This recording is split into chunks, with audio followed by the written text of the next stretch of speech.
Indian economic updates.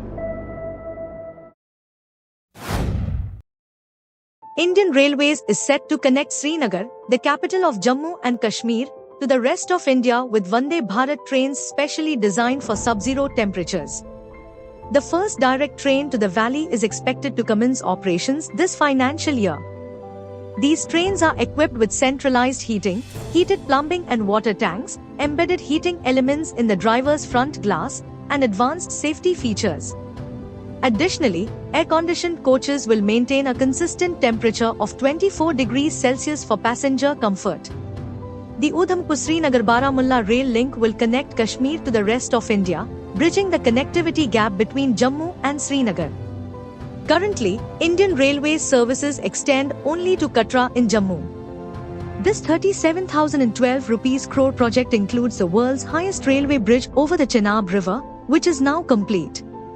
The final stages of tunnel construction near the bridge are underway, and the entire route is expected to be operational in the coming weeks.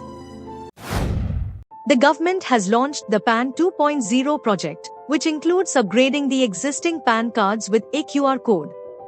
Union Minister Ashwini Vaishnav confirmed that the new PAN will be issued free of charge to taxpayers. However, existing PAN holders need not apply for a new card as their current PAN remains valid even without the QR code.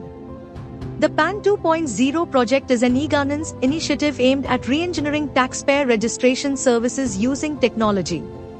It consolidates PAN, TIN, and TAN services into a unified platform, making PAN a common identifier across digital government systems.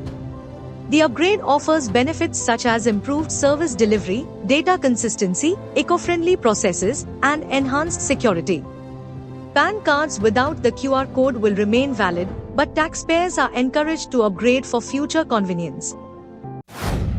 India's economy is projected to grow by 6.7% in FY 2024-25, revised down from 7% due to weak performance in Q2 according to a Morgan Stanley report.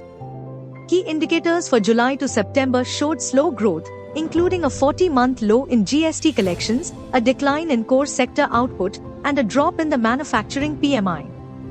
The report estimates 6.3% growth for Q2 with a potential recovery in second half driven by agriculture and government spending. Growth is expected to stabilize at 6.5% in 2025-27, supported by domestic demand.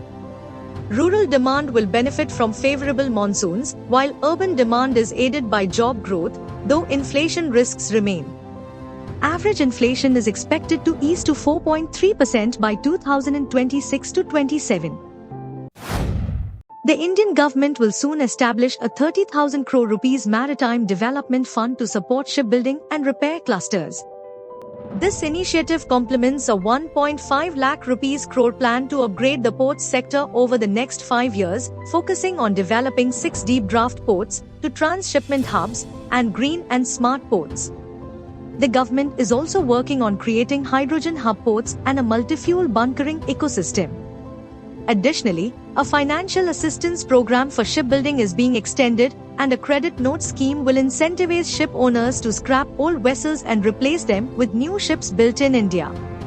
By 2030, India aims to lead in ship recycling.